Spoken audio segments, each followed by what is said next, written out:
अताबाद झील। अल्लाह के फजलो करम से 2 दिन के बाद हम लोग अताबाद झील में पहुंचे हैं और इत्तेफाक से मैं फैमिली के साथ बैठा हुआ था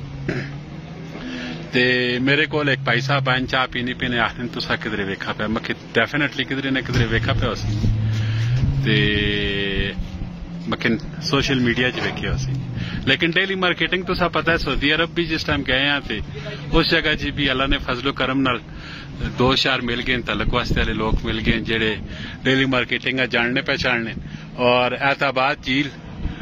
खंजराब बॉर्डर तो पहले इतने भी पहुंचे थे एक भाई साहब आ गए वो है मेरे साथ बैठे पे जी सलाम अलैकुम की ना की तो सर शायद भाई की करने की हो मैं ड्राइवर हां कोस्टर ड्राइवर ते कोस्टर ने तुसी किन के आए हो थे ते टोटली कितने कुछ बंदे नाल कोस्टर विच तकरीबन 3 बंदे बने ना 28 बंदे आने तकरीबन 28 बंदे आने ते कितने दिन ना टूर है तुसा ना असन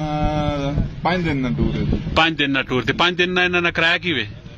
5 दिन ना असन पर डे ना हिसाब होना बाकी खर्चा सारा सवारी होना खाना पर डे की चार्ज करने हो पर डे आजकल कम जरा तेज गड्डियां छाड़ने से उसने हिसाब ना जरा 16,000 रुपया पर डे और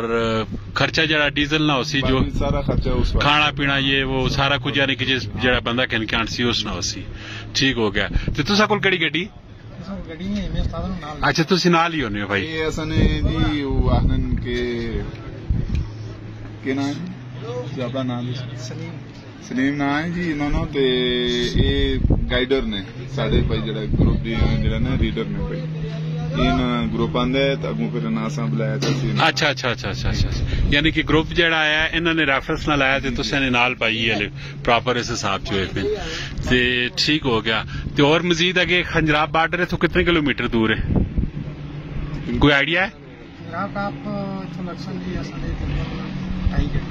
ठीक है तो रात कितने स्टे कर सो वापसी हूं आवन सी हुण अगू के तकरीबन 1.5-2 घंटे रहा है 1.5-2 घंटे ना के रहा है उस तो बाद वापस जरा उसी हूं जाओ बन सी ठीक हो गया जी बेहतर हो गया।